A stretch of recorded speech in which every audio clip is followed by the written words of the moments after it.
Vamos a empezar, si os parece, son las 6:05.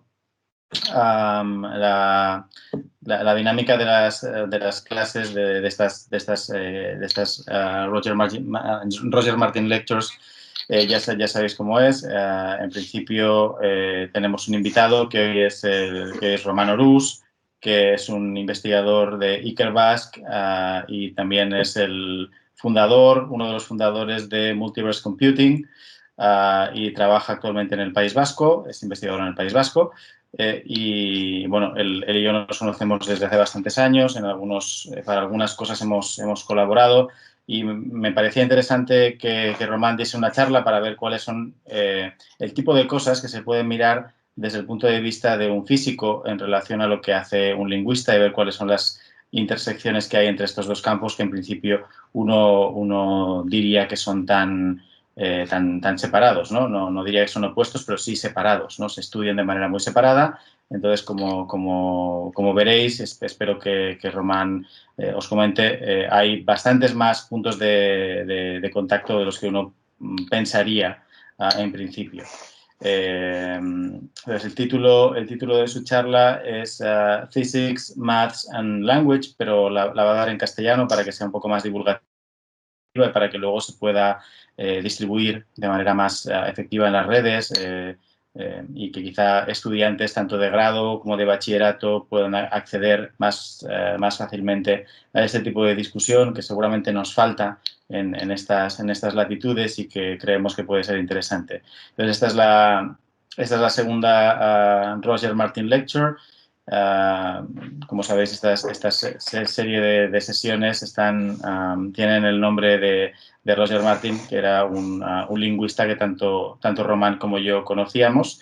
Y bueno, para mí es un placer, en general, que Román saque un hueco en su agenda apretada para poder dar una charla. Veréis que es una persona muy inteligente, muy accesible, muy clara, y también es un placer porque, bueno, por lo que acabo de comentar, porque ambos conocíamos a Roger, y creo que es una bonita saga la que estamos intentando hacer, con ayuda con gente como Román, para que haya este espacio de divulgación entre lingüística y otras disciplinas. Y no me enrollo más, esto se está grabando. Román, tienes las riendas. Muy bien, pues muchas gracias Ángel. Bueno, es un honor estar aquí. En realidad yo no me he movido de mi silla. Ahora con esto del Microsoft Teams, el Zoom y las videoconferencias y los webinars, se ha perdido un poco el contacto directo a la hora de dar charlas, ¿no? Pero sin embargo todos podemos acceder a más información, es la realidad. Es un honor estar aquí y que hayáis pensado en mí para hablar en esta serie de charlas que llevan el nombre de Roger, de nuestro buen amigo, que bueno, él, como ya os ha comentado Ángel, colaboró con nosotros, y bueno, de hecho parte de lo que os voy a explicar hoy es trabajo que hicimos en su día también con Roger. Esto ya os lo explicaré más hacia el final de la charla, pero ya veréis que también aparecerá Roger Martin por ahí. Bueno, en fin, como Ángel os explicaba, yo no soy lingüista. Este es mi disclaimer original. Yo soy físico. Entonces, ¿cómo puede ser que haya un físico haciéndose preguntas sobre lingüística, ¿no? La culpa de esto la tiene Ángel, porque en su día, y esto es una historia que también os contaré después, pues bueno, somos amigos, nos pusimos a hablar de problemas específicos en el lenguaje, nos dimos cuenta de que había muchas sinergias con física, empezamos a escarbar y enseguida nos vimos de que en muchas situaciones estábamos hablando de lo mismo, pero con lenguajes distintos, ¿no? Lo que os quiero transmitir con esta charla, aparte de todo el rollo técnico que os voy a explicar, es que, bueno, hay más sinergias entre lingüística y otras ciencias de las que a lo mejor os podéis imaginar. Uno típicamente tiende a decir que la lingüística es una cosa de letras, que hay que hacer análisis morfológicos, sintácticos, que si la fonética, que si tal y cual pascual, y que luego la física, las matemáticas, todo esto de las integrales, las derivadas, los vectores, las ecuaciones, que no tienen nada que ver con lingüística, pues bueno, déjame contaros que estáis muy equivocados. Tiene mucho que ver, y de hecho es un error que se separe tan pronto lo que son las ciencias de las letras, porque en mi opinión, y no solo en mi opinión, yo creo que deberían ir unidas, por una serie de motivos, pero entre otros es porque, bueno, pues no se pueden separar en algunos aspectos. Y como veréis aquí, herramientas de física sirven para estudiar el lenguaje, cosas que, por ejemplo, conoceréis, ya veréis. Y por otra parte, herramientas del lenguaje son muy similares a cosas que estamos haciendo en física. Muchas veces estamos hablando de la misma cosa, pero simplemente en contextos diferentes. Entonces, bueno, en esta charla yo os quiero explicar algunas de estas sinergias, no todas, porque no acabaríamos, pero sí un par de proyectos en los cuales pues, hemos estado trabajando, tanto con Ángel como, ya os contábamos antes, con Roger Martin y también con Juan Uriaguereca. Entonces, bueno, espero que veáis bien las transparencias. Como os comentaba Ángel, las transparencias van a estar en inglés. Esto es porque en realidad las reciclo, pero tampoco va mal porque más adelante tengo entendido que en esta serie de charlas habrá gente hablando en inglés, ¿vale? Pero bueno, yo hablo en castellano, pero las transparencias están en inglés y así nos va bien a todos. Estos son mis objetivos para esta charla. Os quiero explicar que hay sinergias entre física y lenguaje, en particular dos importantes que hemos encontrado. Una tiene que ver con un concepto de física que se utiliza mucho en muchos ámbitos de la física, que se llama renormalización, que más adelante os explicaré de qué va. Y la segunda es más una sinergia con matemáticas, que tiene que ver con vectores. Vectores es una herramienta matemática que utilizamos también mucho los físicos y ya veréis que utilizando el lenguaje de los vectores, pues resulta que hay muchas cosas en el lenguaje que tienen una descripción natural. Muy bien. Hablando de sinergias y volviendo al punto inicial de cómo puede ser que un físico se ponga a pensar cosas sobre el lenguaje, pues bueno, os voy a explicar cómo fue un poco la historia, ¿no? Todo empezó hace muchos años. Este es el cuento del físico y lingüista que me gusta a mí comentar. Ya veo a Ángel sonriendo por aquí. Todo empezó hace muchísimos años en un colegio de Barcelona, porque yo soy de Barcelona, en Maristas la Inmaculada, ahí en la calle Valencia. A lo mejor algunos de vosotros lo conocéis. Tiene un patio fantástico para jugar a baloncesto. En fin, muy bien. Ahí andábamos unos cuantos estudiantes, ¿verdad, Ángel? Teníamos un profesor de lengua catalana que hacía de todo menos explicarnos catalán. Bueno, algo de catalán también nos explicaba, pero era fantástico este hombre, al cual yo continúo apreciando mucho. Teníamos alrededor de 16, 17 años, más o menos segundo o tercero BUP por aquella época, y además de explicarnos catalán, pues nos explicaba el hombre cosas como la gramática generativa de Chomsky, ¿no? Lo cual no está mal que te la expliquen cuando tienes 16 años. Esto os estoy hablando de hace 30 años tranquilamente, ¿eh? No tantos, 20 y pico. Cosas como la radiación de Hawking, el Big Bang, ¿no? La mecánica cuántica, ¿vale? También nos dio alguna clase de piano. En fin, de vez en cuando nos daba catalán. De todo este experimento, claro, el hombre nos puso a explicar la gramática de Chomsky y de este experimento salieron dos profesores, ¿vale? Uno fue Ángel en lingüística, otro fui yo en física. Cada cual hizo su carrera por separado. Y en algún instante, pues nos volvimos a reunir. Ángel me escribe y dice, oye, Román, que veo que eres físico, estás haciendo un montón de cosas. Chomsky dice que tenemos que utilizar herramientas de física y de matemáticas en el lenguaje. ¿Por qué no quedamos un día para hablar?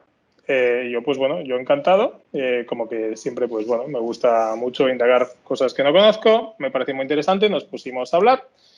Empezamos a intercambiar emails, Skypes, etcétera, y bueno, fueron saliendo cosas. Al principio costaba entenderse, no sabíamos de qué hablábamos, pero bueno, seguimos hablando y al cabo de 7 o 8 años de conferencias por Skype, de hacer 2 o 3 cursos en la Universidad Autónoma de Barcelona, 2 o 3 workshops y colaborando con otros lingüistas como Roger Martin y también Juan Uriaguereca, nos conseguimos entender, ¿vale? Y de aquello, pues surgieron 2 artículos científicos. Uno tiene que ver con este concepto de renormalización que os voy a explicar a continuación, y el otro tiene que ver con el tema de los vectores, ¿vale? Que este sí que fue el trabajo con Roger Martin y con Juan. Entonces, bueno, esto para que veáis que a veces las ideas locas no son tan locas. Un físico pensando cosas de lingüística puede sacar también resultados, y un lingüista hablando con un físico pues también puede sacar ideas interesantes para lo que está haciendo. ¿De acuerdo? Este tipo de sinergias pues son importantes. De vez en cuando, pues bueno, hay que ir a las charlas prohibidas, que decía un amigo mío.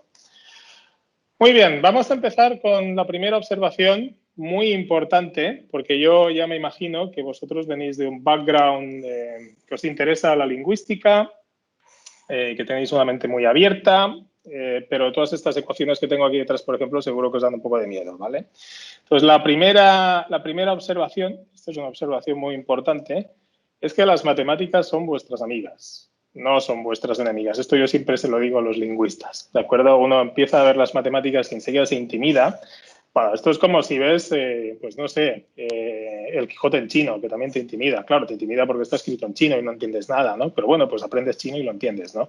Pues con las matemáticas es lo mismo. Las matemáticas están aquí para ayudar. Son una herramienta que, si la conocemos, solo nos puede ayudar. No nos puede nunca ir mal. Entonces, yo os quiero transmitir esta idea. Cuantas más matemáticas sepáis, mejor. Para cualquier cosa en la vida, ¿no? Pero para lingüística y para analizar el lenguaje, pues también.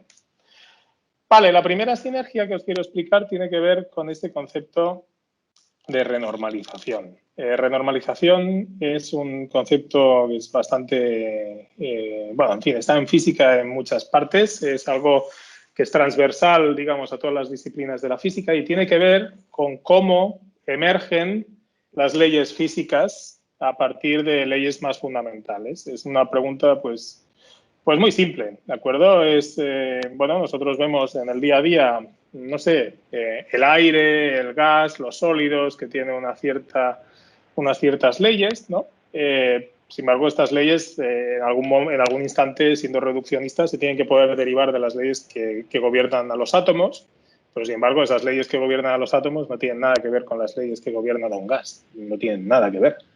Pues la pregunta es, y bueno, ¿y cómo sale eso? Porque si yo pongo un montón de átomos juntos, tengo un gas. ¿Y de dónde salen las leyes del gas? ¿No?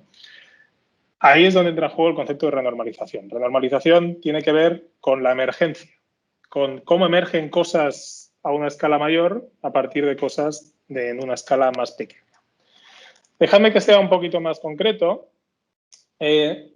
Esto de renormalización lo resumió, es una idea que lleva muchísimos años en física, hay muchas implementaciones distintas. Yo creo que casi cualquier físico con el que habléis tendrá una definición distinta de lo que quiere decir esto. Anderson, que fue un premio Nobel de Física en el 77 y es un físico de Princeton, muy conocido y respetado, escribió un artículo de divulgación en Science, que yo creo que lo resumía muy bien, y lo resumía muy bien ya con el título. El título se llamaba, era More is Different, más es distinto, ¿vale? Y lo que venía a explicar Anderson en este artículo, insisto, de divulgación, que os podéis leer perfectamente porque es muy fácil de entender, es que las leyes de los sistemas compuestos, ¿de acuerdo? Las leyes que gobiernan los sistemas compuestos no son simplemente la concatenación de las leyes que gobiernan sus constituentes. No lo son.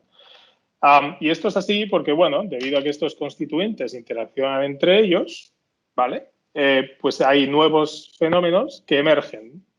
Y debido a esta emergencia de nuevos fenómenos, emergen también nuevas leyes para describir los sistemas colectivos, ¿de acuerdo? Vosotros, os voy a poner otro ejemplo. Individualmente, una persona, un ser humano, pues bueno, es predecible o no predecible en cuanto a unas leyes, ¿no? Yo me comporto de una manera, Ángel se comporta de otra, vosotros de otra manera, etcétera. Pero estaréis de acuerdo de que si estamos, bueno, ahora no se puede hacer porque hay que mantener la distancia social, ¿no? Pero en aquellos tiempos, cuando íbamos todos a un concierto en donde había 50.000 personas y todo el mundo se movía a mogollón, pues la ley colectiva de movimiento de la masa humana no era precisamente la concatenación de las leyes que rigen a cada uno, ¿no?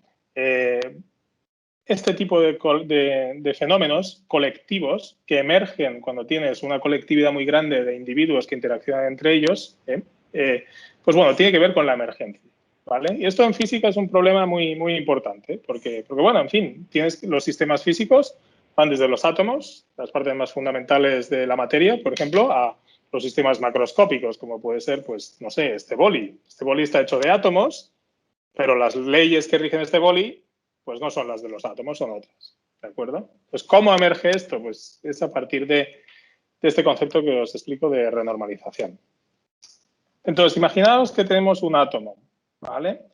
Este átomo, pues vamos a imaginar que puede estar en dos estados, ¿de acuerdo? Puede estar excitado, es decir, un estado de alta energía, vamos a imaginarnos que vibra, por ejemplo, o puede estar no excitado, es decir, relajado, en lo que los físicos llamamos el estado fundamental, el estado de baja energía, ¿no?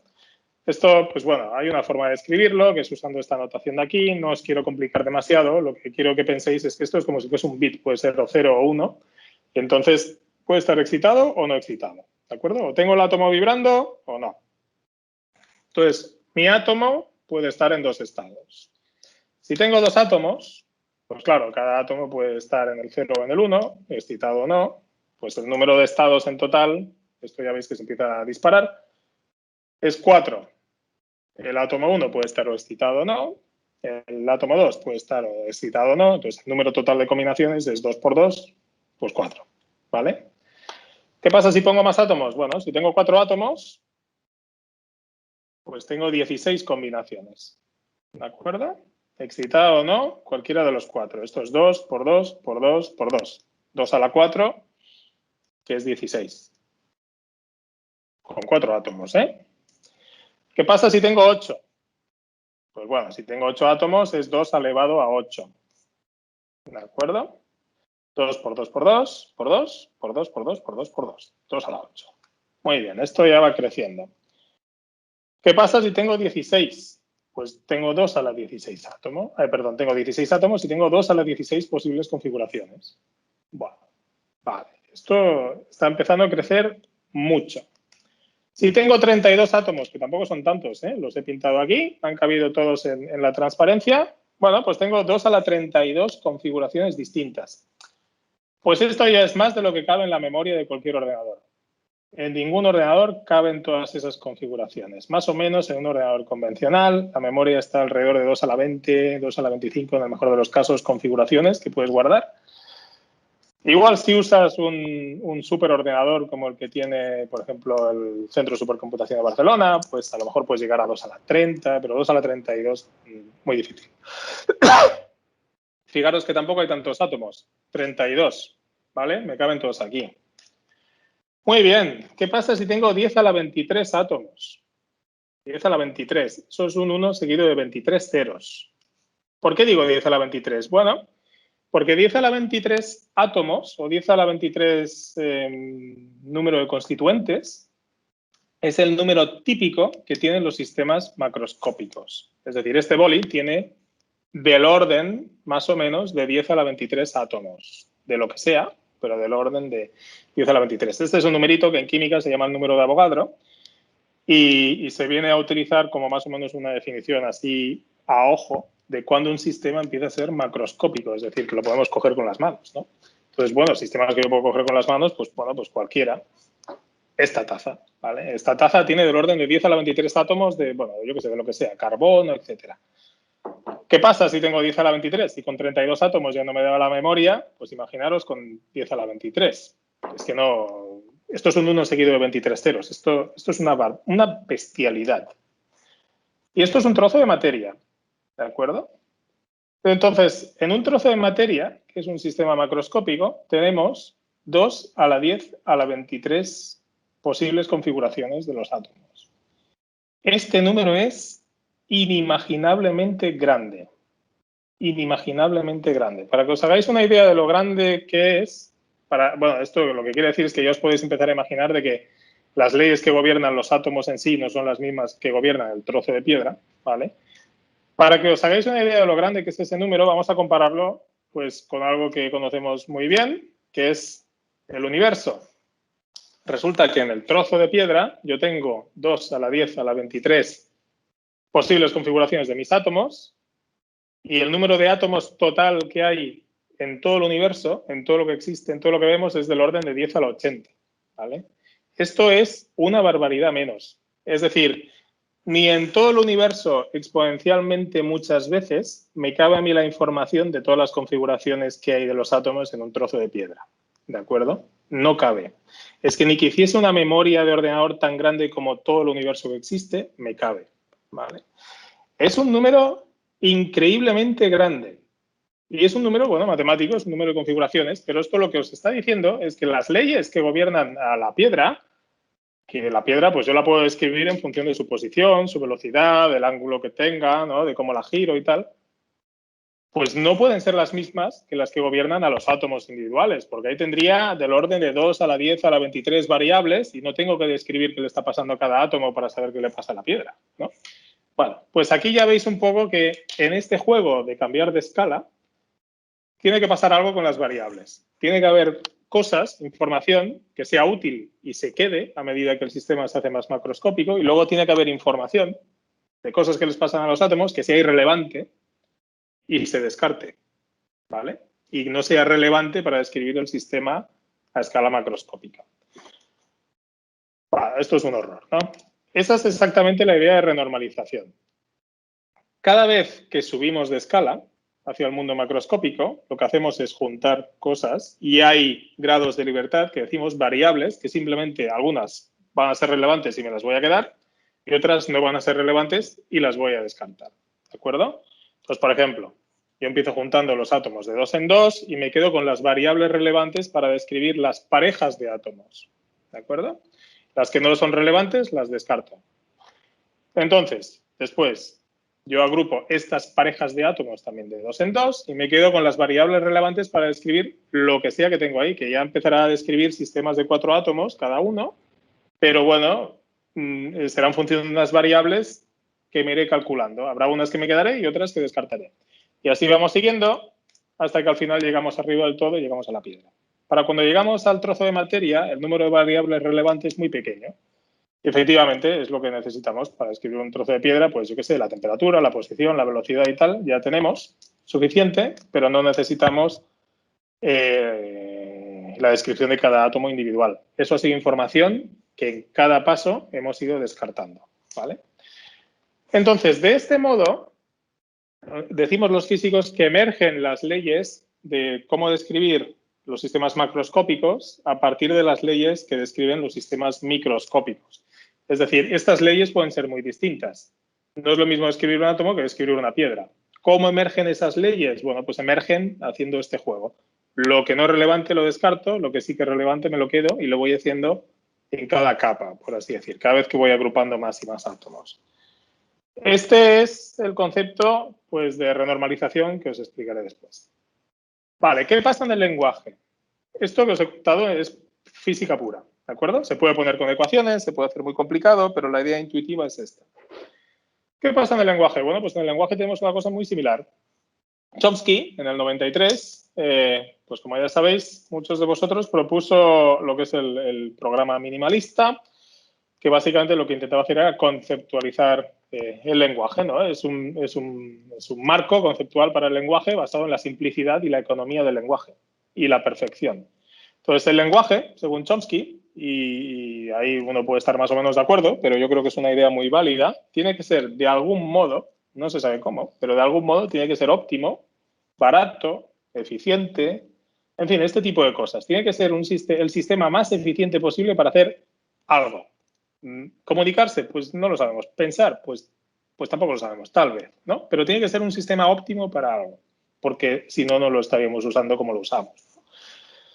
Entonces, la operación básica del sistema de Chomsky, hay otras, ¿no? Pero lo que digamos era la más fundamental es lo que se llama el merge. Es simplemente concatenar dos objetos lingüísticos, ¿de acuerdo? En uno. Nombre y artículo, sintagma nominal. ¿De acuerdo? Sintagma nominal y sintagma verbal, oración. ¿Vale? Esta es la operación de merge. Es simplemente concatenar dos objetos en uno nuevo a un nivel más alto. Bueno, esto es, en el fondo, lo que hacemos cada vez que hacemos un análisis sintáctico de una oración. Uno empieza a decir, bueno, esto es un nombre, un determinante, un verbo, aquí una preposición, un sintagma preposicional, ahora un sintagma adverbial, ahora el sintagma adjetival me modifica al sintagma nominal y al final me da una oración arriba del todo, ¿no? Vale, pues esto es exactamente lo que hacemos. Vamos concatenando cosas por pares con una estructura de árbol, ¿vale? Hasta que al final la oración emerge en el nivel de más arriba, pero esta oración emerge a partir de concatenar los elementos fundamentales que están en las capas de más abajo, que son, a este nivel, son las palabras. Ya no entro en si se puede ir más abajo, posible que sí, pero ya veis que aquí hay una analogía bastante clara. Esto se parece un montón a lo que os estaba contando antes de de emergencia en física, de cómo pasan las leyes como del microcosmos al macrocosmos.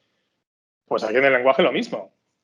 Tenemos una serie de constituentes fundamentales, que son las palabras se rigen por sus propias leyes, y ahora resulta que se van concatenando y la oración emerge, ¿vale?, arriba del todo.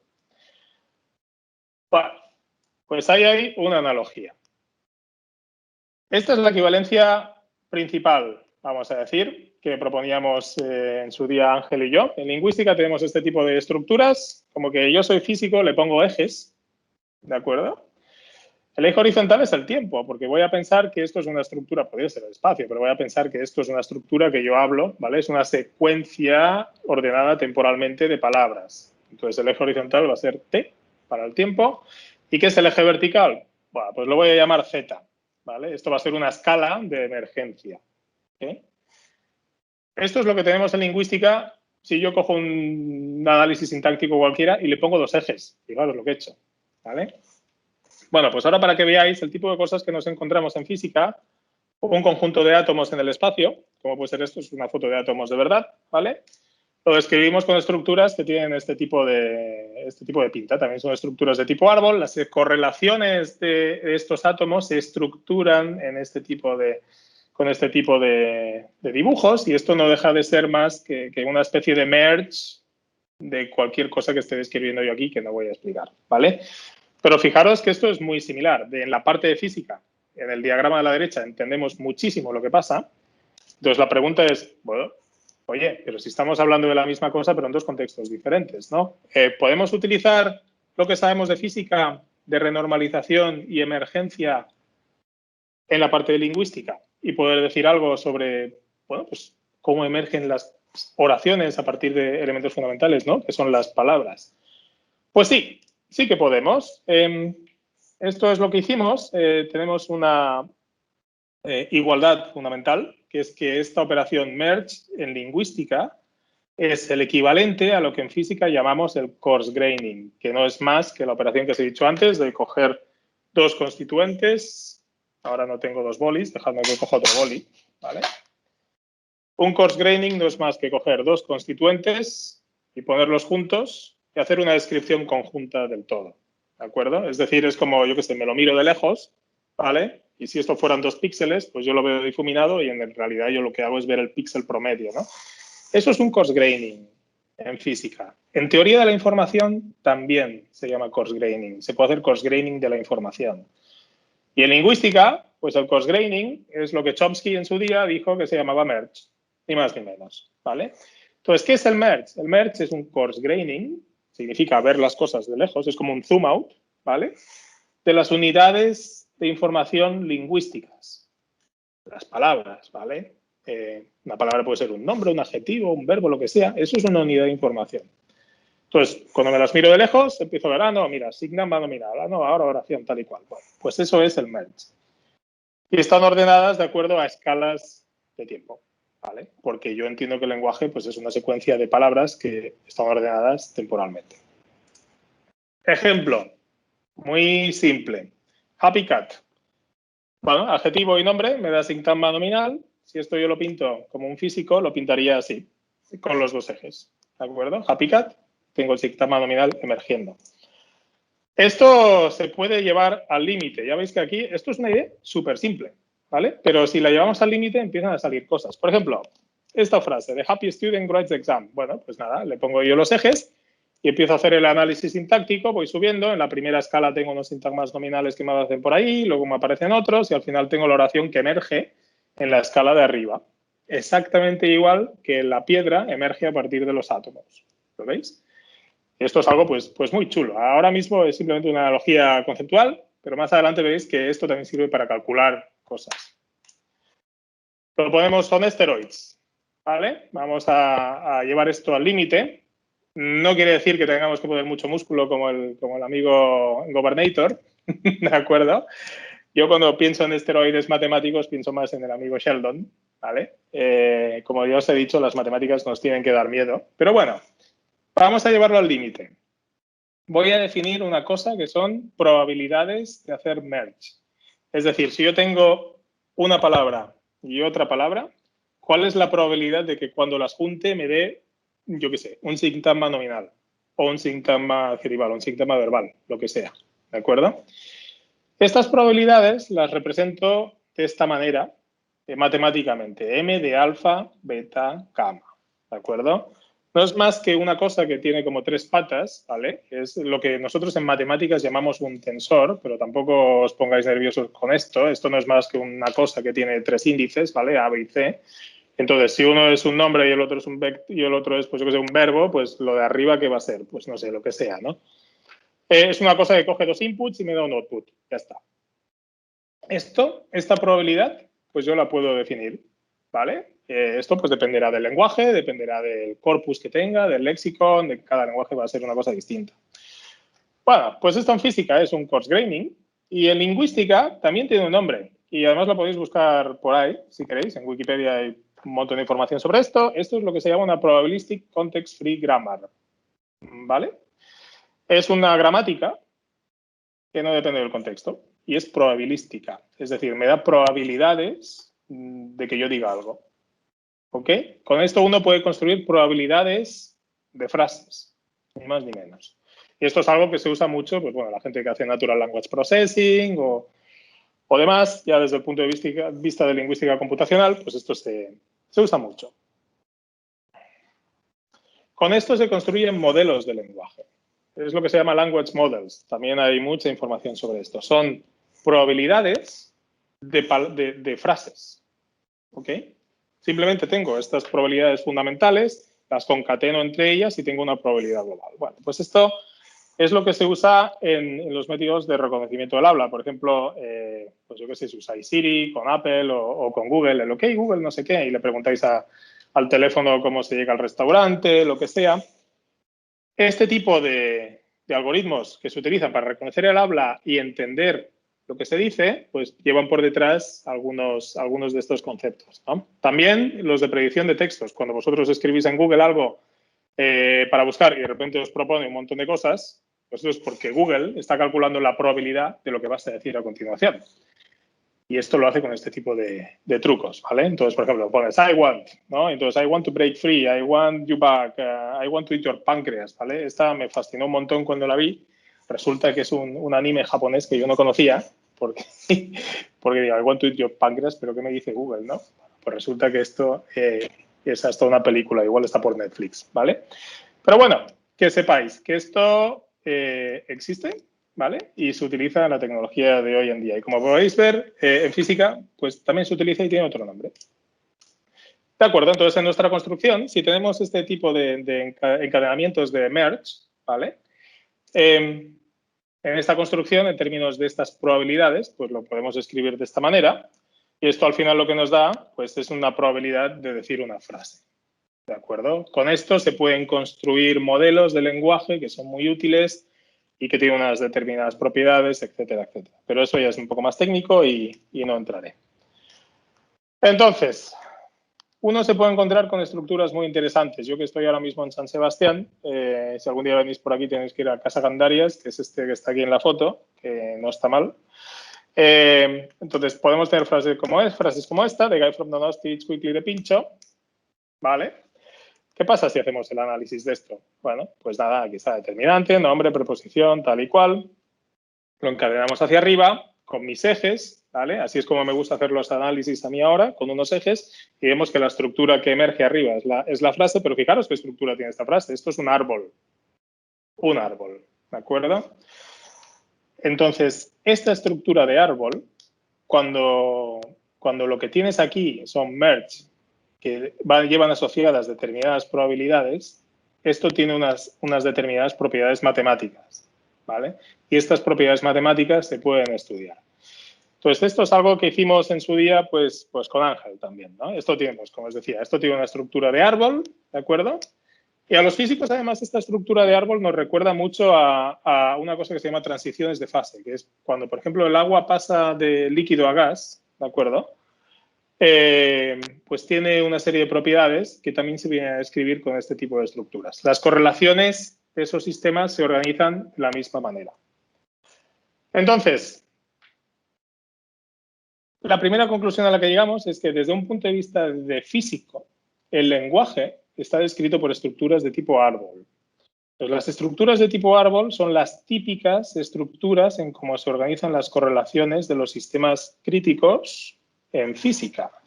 Los sistemas críticos son aquellos que están justo cambiando de fase de la materia, como el agua de líquido a gas. Si yo quiero organizar las correlaciones de los átomos justo a 100 grados a presión ambiente, ¿vale? Que es justo cuando se pone a hervir el agua, si yo calculo esas correlaciones, que se puede hacer, veré que se organizan con esta estructura de árbol y es algo muy bonito, ¿de acuerdo? Cuando estoy fuera de esa temperatura, no, pero cuando estoy justo en ese punto, se organizan de esta manera. Y coño, justo esto es lo que nos sale en el lenguaje, ¿vale? Pues resulta que el lenguaje se comporta como un sistema crítico. Tiene unas correlaciones que en física no las encontramos en este tipo de sistemas. Y esto tiene consecuencias. Significa que las correlaciones que hay entre las palabras, pues, bueno, decaen de una determinada manera, decaen muy despacio. Esto se puede calcular con estas estructuras de tipo árbol y estos modelos de lenguaje probabilistas que os he comentado. Y os salen, bueno, salen unas funciones un poco complicadas. Resulta que hay gente que aparte se ha calculado esto de modo experimental, por así decir, se ha cogido libros, como yo qué sé, un libro de Goethe, por ejemplo, y se ha calculado todas las correlaciones que hay entre las distintas palabras con distintas medidas de información y lo ha pintado en una gráfica en función de la separación entre las palabras y efectivamente se ve que el tipo de decaimiento que tiene estas correlaciones, el comportamiento de estas correlaciones, coincide exactamente con lo que sale de este tipo de estructuras de tipo árbol, ¿vale? Es decir, que el lenguaje se comporta como un sistema físico crítico y esto ya era una observación que ya existía en lingüística y no se sabía muy bien por qué pasaba. Pues bueno, nosotros hemos podido ver que precisamente sale de esto. Luego hay otros sistemas que no son lenguaje y también se comportan de la misma manera. Por ejemplo, las sinfonías de Bach. ¿Vale? Esto lo tenéis aquí en el cuadro de la derecha, ¿no? Pero ya podéis ver todo el inglés de Wikipedia, un texto en francés, el genoma humano, etc. Y el motivo por el que se comportan estas correlaciones así también en estos sistemas es porque también tiene estructuras de tipo árbol. ¿Ok? Al fin y al cabo, al final acaban teniendo una especie de merge por detrás. Una cosa bonita de esto es que explica por qué la inteligencia artificial y las redes neuronales son tan buenas a la hora de escribir el lenguaje. Las redes neuronales son una especie de análogo de programación de cómo funciona el cerebro, ¿vale? Uno tiene una especie de neuronas artificiales, las conecta entre sí, las entrena, es decir, les enseña muchos ejemplos de, por ejemplo, fotos de perros y de gatos, y al final, cuando le presenta una foto que no sabe que no ha visto nunca, es capaz de distinguir si tiene un gato o tiene un perro, ¿vale? Las redes neuronales hoy en día se utilizan hasta en la sopa para un montón de cosas, pero bueno, se sabía que son particularmente buenas a la hora de describir el lenguaje. Hay un tipo de red neuronal que se llama convolucional, que funciona muy bien. Pues bueno, adivinad qué, precisamente funciona muy bien esta red neuronal porque por detrás se ha demostrado que lleva asociada una estructura de renormalización, que es exactamente lo que os estoy contando aquí. Es decir, las redes neuronales, en el fondo, lo que están haciendo sin querer es adaptarse a esta estructura de tipo árbol que tiene el lenguaje y por eso funcionan tan bien, ¿vale? Esto es un poco el resumen de por qué todo esto de la inteligencia artificial está funcionando también a la hora de reconocer el lenguaje, porque es que se está adaptando de manera natural. Ahora podemos llevar esto un poco más lejos. ¿Cuál fue la motivación principal de proponer las redes neuronales? Pues bueno, hacer algo parecido a lo que hace el cerebro. El cerebro tiene una serie de neuronas, se conectan entre sí, etcétera, y nosotros, pues, bueno, mediante sinapsis, y lo que están haciendo las redes neuronales artificiales es reproducir eso en un programa informático, ¿vale? A menor escala, pero bueno, un poco con la misma filosofía, por capas, ¿de acuerdo? Del mismo modo que parece que el cerebro está estructurado por capas, ¿vale? Estas capas de la red neuronal, desde un punto de vista de renormalización, lo que están haciendo es quedarse con los grados de libertad más relevantes a distintas escalas. Y esto es exactamente lo que os decía que precisamente está pasando en el lenguaje, ¿vale? Si entendemos que merge es un coarse graining, se está organizando la información a distintas escalas hasta que emerge la frase, la red neuronal me está haciendo precisamente esa organización, ¿de acuerdo? Y ahora podemos tirar el bucle hacia atrás. Entonces, ¿qué está haciendo el cerebro? Pues bueno, pues el cerebro es probable que esté haciendo lo mismo. Al fin y al cabo, el cerebro es probable que lo que sea es una especie de máquina biológica de descartar información que no es relevante. ¿De acuerdo? Esto hay un pasaje de un texto de Chomsky que yo creo que es muy interesante, donde él también cuenta que, por ejemplo, las habilidades matemáticas se pueden entender en función de un merge. Y bueno, a partir de ahí se puede ver por dónde van los tiros. Lo que distingue precisamente al cerebro humano es la capacidad matemática, la capacidad del lenguaje, la capacidad de la música, por ejemplo. Todas estas capacidades, al fin y al cabo, llevan asociado una especie de merge. Y desde un punto de vista de teoría de la información y de la física, lo que eso está haciendo es la capacidad de ser capaz de descartar información que no es relevante y quedarte a un nivel superior con lo que sí es relevante. ¿De acuerdo? Entonces, bueno, eso nos llevó un poco a conjeturar de que a lo mejor, llevando ya todo al extremo, y esto sí que es una hipótesis, las habilidades típicas humanas del lenguaje, la música, las matemáticas, etcétera, no sean más, y esto sí que es una hipótesis, insisto, no sean más que diferentes manifestaciones de una especie de capacidad genérica que tiene el cerebro, que es la de organizar la información en distintas estructuras, quedándose con lo que importa. Y al parecer esto es lo que nos distingue de los animales, ¿vale? Esto es pura especulación, pero ahí está. Y no le hemos encontrado ningún contraejemplo, la verdad. Así que bueno, para que veáis que llevando esta idea tan sencilla y tan simple de, no, bueno, tengo un análisis aquí sintáctico, esto es un árbol, la llevas al límite y puedes llegar muy lejos, ¿vale? Muy bien, entonces, esta es una especie de conclusión de lo que os quería explicar en esta primera parte de la charla. Yo creo, como físico, para mí el lenguaje es una forma muy bonita de entender lo que pasa dentro de la cabeza, ¿vale? Estudiar el cerebro es muy complicado, es muy caro y costoso y poco agradable estudiar el cerebro de la gente porque les tienes que abrir la cabeza y ver qué pasa dentro. Pero el lenguaje es una puerta abierta del cerebro. Estamos constantemente escupiendo datos que están correlacionados de una forma que está estructurando nuestro cerebro. Y esta forma de estructurar los datos, pues obviamente va a tener que ver con cómo está estructurando la información el cerebro, ¿vale? Entonces, estudiar el lenguaje es una forma de entender cómo procesa la información el cerebro, ni más ni menos. Es una ventana abierta. No es simplemente entender dónde hay que poner un acento. Visto desde este punto de vista, es una forma de entender cómo funciona este ordenador que tenemos aquí dentro. ¿De acuerdo? Vale, pues esta era la primera cosa que os quería explicar. Esta es la pregunta del millón. ¿De dónde vienen estas probabilidades? Esto no lo... Hay teorías, pero no lo voy a tratar de explicar. Yo simplemente os he dicho que esto existe y si uno empieza a concatenar una serie de procesos. Ahora una cosa más complicada es decir, bueno, ¿y esto de dónde sale? ¿No? ¿Cuál es el proceso fundamental que hace que la probabilidad de esto y esto sea tal?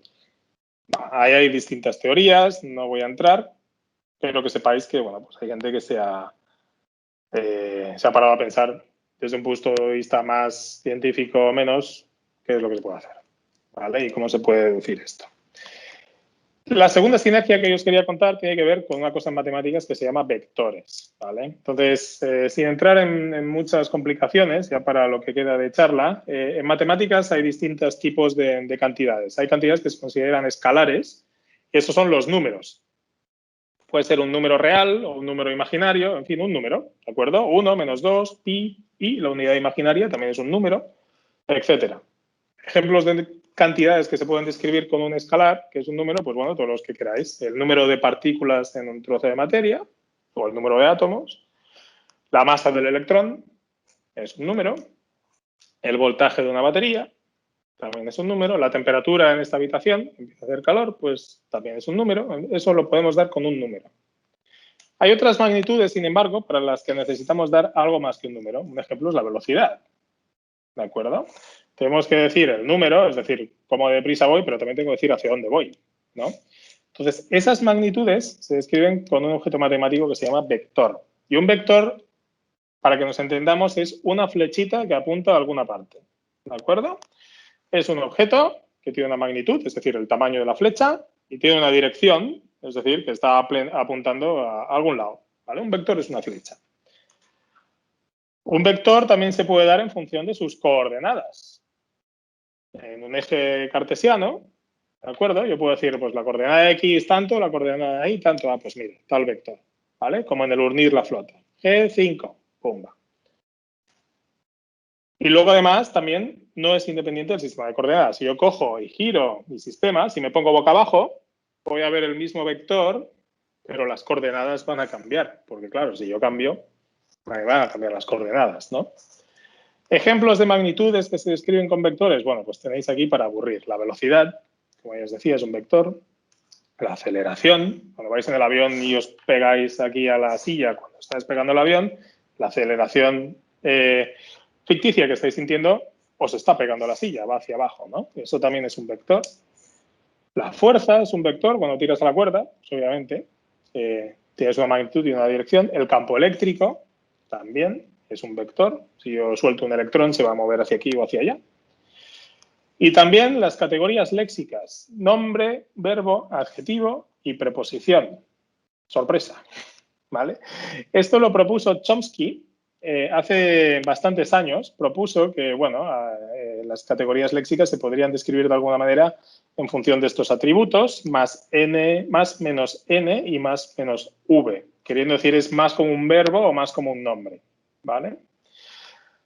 Esto pasó bastante desapercibido. Ahora creo, no me acuerdo cuándo lo propuso Chomsky, se me ha olvidado el año, pero fue hace un montón de años. Pero Juan Uriagereka, que es muy avispado, lo recuperó en su día, se dio cuenta y dijo, ¿qué pasa si en lugar de poner n y v, pongo 1 en lugar de n y pongo i, que es la unidad imaginaria, en lugar de verbo?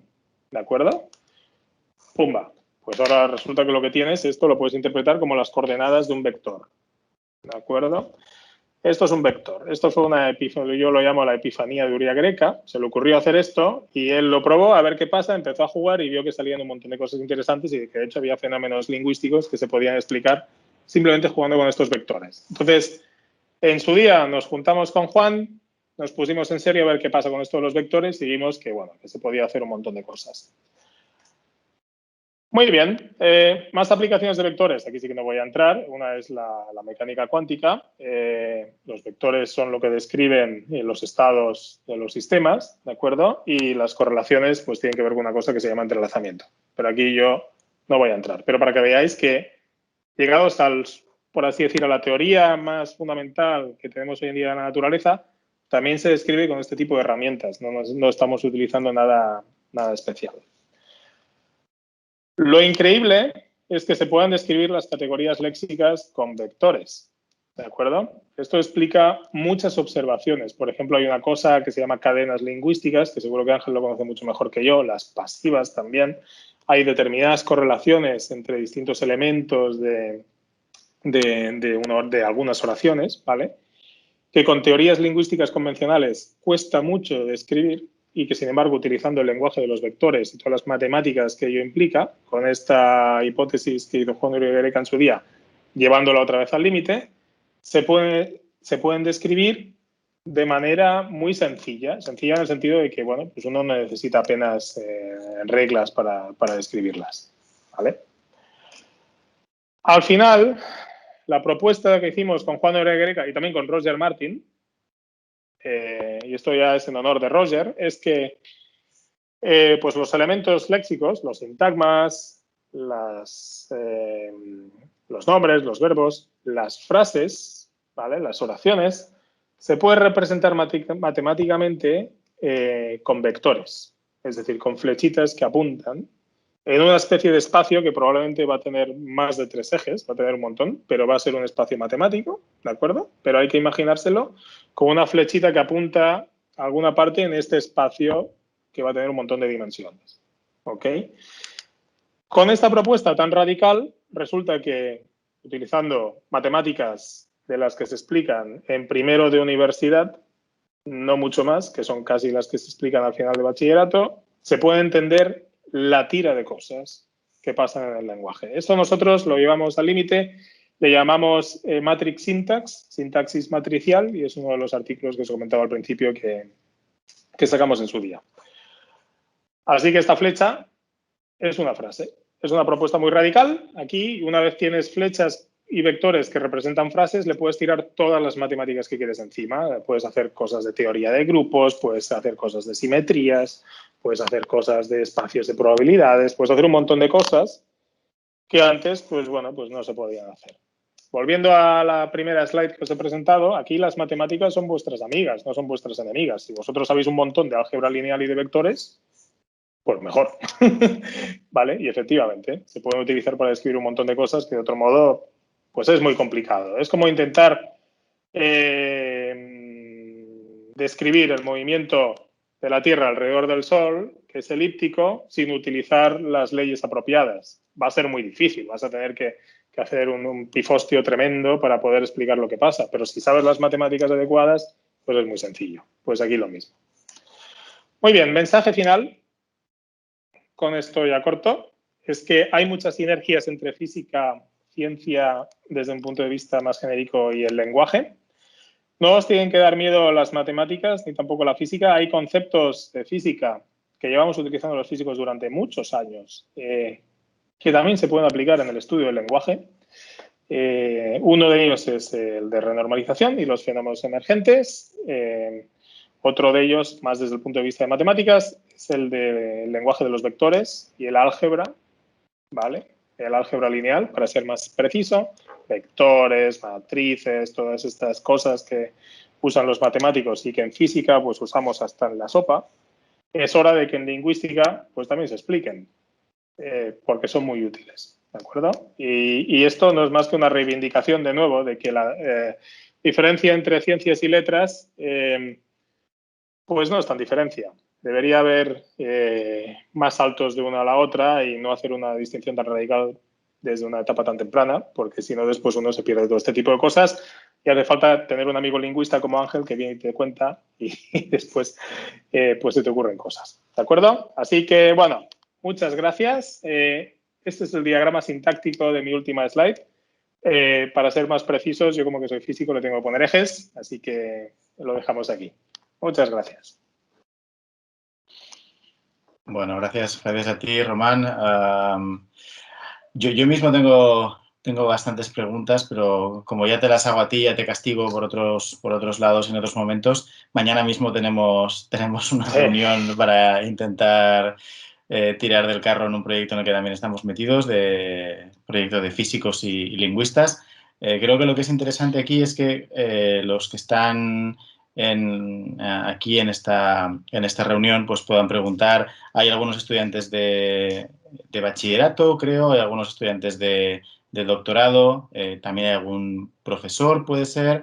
En fin, da igual, independientemente del punto de su carrera en el que estén, creo que aquí lo interesante es que hagan cualquier tipo de pregunta, que te la planteen y ver qué sale y no tengáis ningún tipo de pudor en plantear cualquier cosa porque no hay preguntas tontas. Creo que en todo caso lo único que puede haber es una respuesta tonta. O sea, no hay ninguna pregunta así que sea tonta. No tengáis miedo en pensando que a lo mejor es una chorrada o una gilipollez.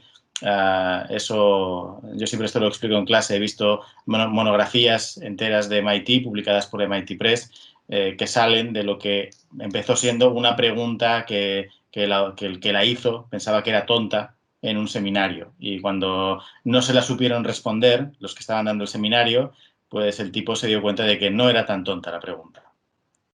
Entonces aquí es lo mismo. Entonces levantad la mano y quitad, poned la cámara y así le preguntáis lo que queráis a Román.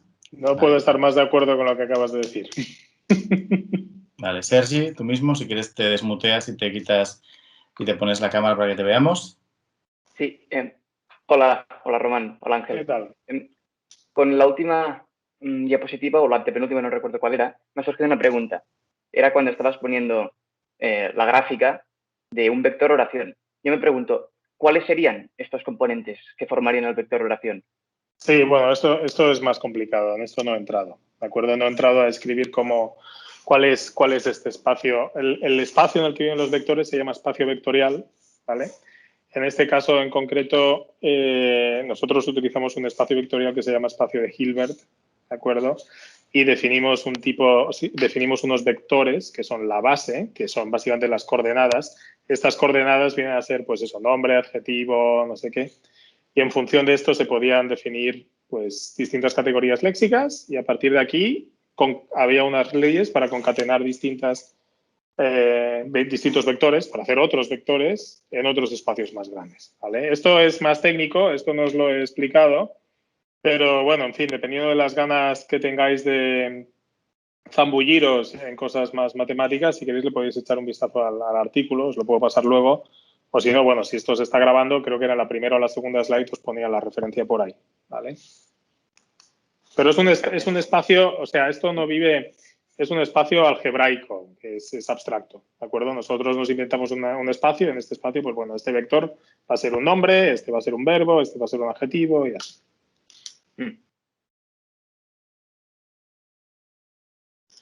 Más preguntas, no os cortéis, o provocaciones, o dudas, o comentarios, o si me queréis tirar tomates, Nuria.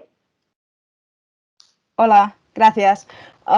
Tengo dos preguntas, una que es muy pequeña y una que es quizás más compleja. Yo estoy pensando a través de una perspectiva de lingüística, pero hay algunos modelos por ejemplo, de cambio de lenguas que utilizan la teoría de sistemas complejos y dinámicos.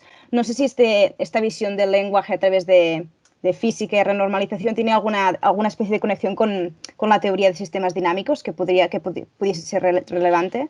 Sí, seguro que sí. Yo no lo he explorado personalmente, pero estoy seguro de que sí. Toda esta gente que estudia sistemas complejos utiliza unas herramientas matemáticas bastante interesantes y también de sistemas dinámicos. Lo que pasa es que creo que ellos no se han parado a pensarlo desde este punto de vista. Porque el tema de renormalización también es un tema que entre los físicos, pues bueno, cada cual lo ha aprendido un poco a su manera. Esto también hay que reconocerlo. No hay una asignatura en la carrera que solo te hable de esto y entonces, pues muchos entienden una cosa, otros entienden otra, etcétera. Pero sí, seguro que hay una conexión. Seguro que sí. Claro.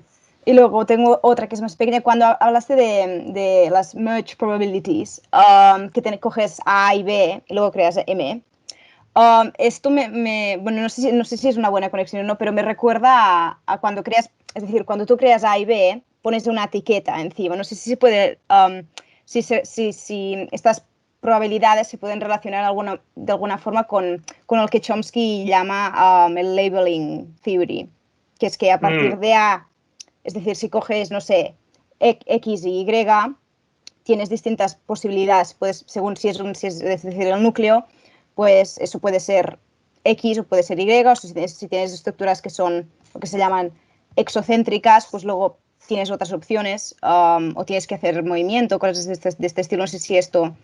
Sí, seguramente sí. O sea, tampoco lo hemos explorado en detalle. Me parece que alguna vez lo comentamos, Ángel, ¿no? Pero sí, seguramente sí que tiene que ver. Vale, no, es que eso para curiosidad. Sí.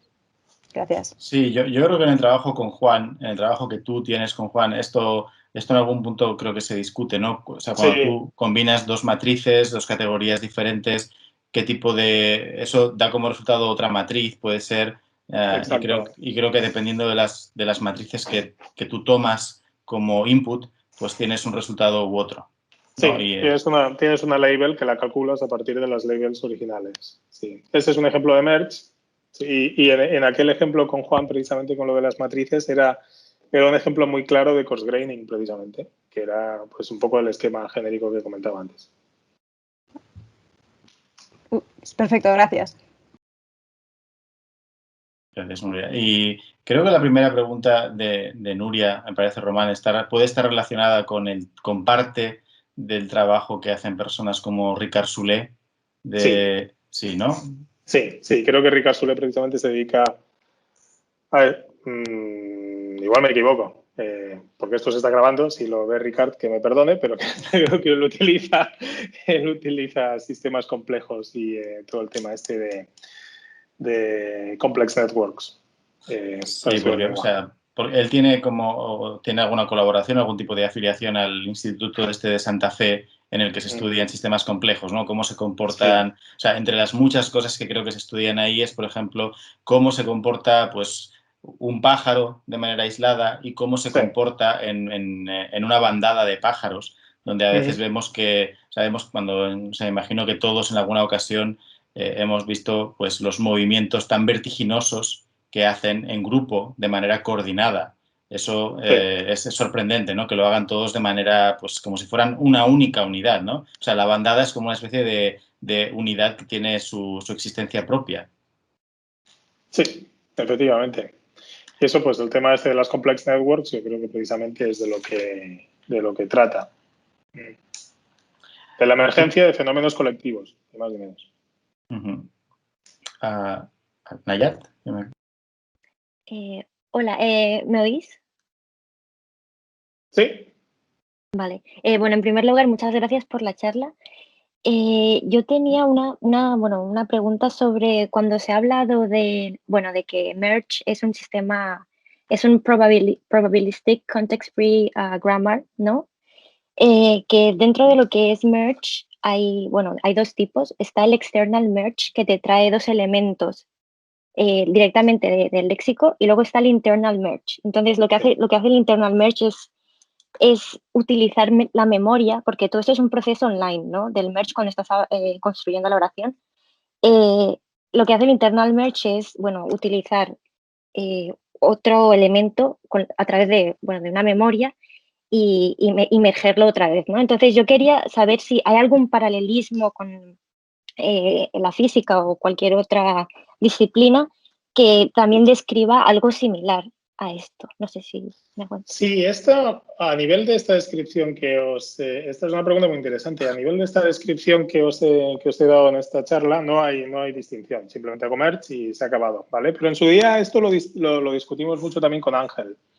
Y creo que en el artículo que escribimos proponíamos algunas diferencias. Por ejemplo, a nivel de esta descripción genérica, ¿vale? De renormalización, yo no he hecho distinción, porque simplemente, pues uno tiene que estar archivado en la memoria, el otro ya estaba, pero no deja de ser más que juntar distintas unidades de información y tener una a un nivel superior, ¿no? Sin embargo, en esta teoría con vectores y matrices, etcétera, que hicimos con Juan Uriagareca y Roger Martin, ahí sí que hacíamos distinción. Eran operaciones diferentes, el internal merge y el external merge. Y tenían que ser diferentes porque si no, no nos funcionaba, además. Claro, sí. Claro. Vale, gracias.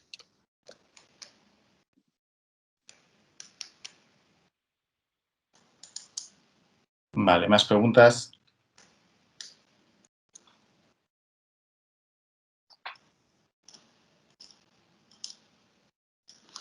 ¿No? Si no hay más, os animo a que hagáis alguna última pregunta, porque ya digo que no sucede. Me ha gustado esa slide, Román, lo del masaje final. Masaje final, me hubiese gustado a mí también. O sea, me apunto un masaje ahora mismo si puede ser. Ya... Exacto. Entonces, como decía, que no sucede cada semana, desde luego no cada día, ni siquiera cada semana o cada mes que podamos tener a Román, porque ahora mismo está inmerso en diferentes proyectos. Así que es una ocasión perfecta tenerlo aquí a tiro para poderle preguntar algo. Si no hay nada si no hay ninguna pregunta más, no pasa nada. Tampoco quiero poneros on the spot. Sí, una más. Judith, adelante. Yo no tengo ninguna pregunta, pero sí quería agradecer porque yo en bachillerato y en la ESO tenía como mucha aversión a las matemáticas. De verdad, lo he pasado muy mal y sí que es cierto que después de esta charla pues tengo muchas preguntas, pero no las soy capaz de expresar porque me cuesta comprender las cosas tan sencillas que hemos tocado, ¿no? Me falta como acabar de asentar.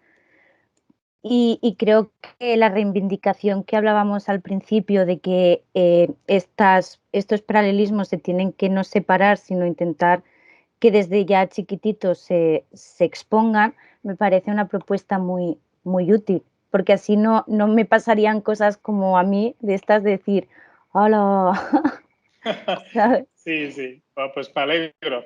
Entonces, me alegro. Sí, gracias no, por la charla. No, hombre, a vosotros. Y desde luego esta es una reivindicación que nosotros llevamos ya bastante tiempo haciendo.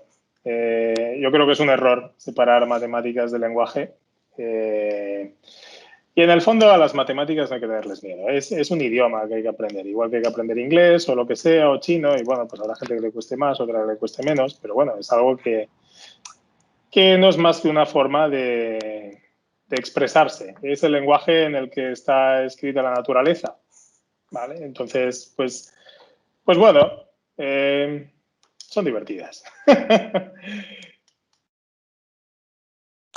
Sí, sí, es una lástima, la verdad. Supongo que aquí se mezclan varios factores, se mezcla la tradición, ¿no? No tenemos tradición de ver de manera pareja estas dos, bueno, las humanidades, o sea, la misma división entre humanidades y ciencias es muy artificial en muchos puntos y es difícil cambiar las cosas porque cuesta. Cuando quieres cambiar cosas, pues cuesta, tienes que hacer ruido. Si quieres realmente cambiar cosas, tienes que hacer ruido y típicamente a la gente no le gusta el ruido y prefiere que las cosas vayan como están, aunque solo sea porque no van mal del todo. Aunque pudieran ir mejor con los cambios, yo tengo la impresión de que simplemente se siguen haciendo como se hacen porque, bueno, no va mal del todo, el sistema nadie se ha quejado demasiado. ¿Para qué nos vamos a romper la cabeza para intentar hacer algo que podría ser mejor de esta manera si más o menos ya va tirando de esta otra? Pero bueno, quizá en un futuro no demasiado lejano veamos algo que nos permita pues meter más la cuña, ¿no? en ese tipo de sinergias. Pues lo dejamos aquí. Si no hay ninguna otra pregunta para Román, a quien agradezco mucho que se haya prestado para esta segunda Roger Martin Lecture. Como os he dicho, la charla luego en algún momento será colgada a YouTube y ahí la podréis ver otra vez vosotros y también la podrá ver más gente. La siguiente Roger Martin Lecture será, si no me equivoco, la semana que viene, el día 11, y la dará Sergi Valari, que es profesor de la Universidad Autónoma de Barcelona, que hablará de qué es la lingüística, una reflexión desde la filosofía de las ciencias. En esta ocasión la charla será en catalán, así que como veis hay charlas que hemos hecho en catalán, está en castellano, Sergi la hará otra vez en catalán, tendremos a Chomsky más adelante. O sea que iremos alternando en las lenguas que manejamos, intentando siempre que sean charlas accesibles, divulgativas y que ayuden a lo que estábamos comentando hace un momento, ¿no? Intentar romper un poco estas barreras artificiales que hay entre disciplinas científicas y disciplinas humanísticas, ¿vale? Pues nada más, muchas gracias a los que habéis estado aquí y gracias sobre todo a Román por hacer un hueco en su agenda y compartir con nosotros su trabajo, parte de su trabajo. Muy bien, pues muchas gracias a vosotros. Venga. Voy a quitar esto de grabar.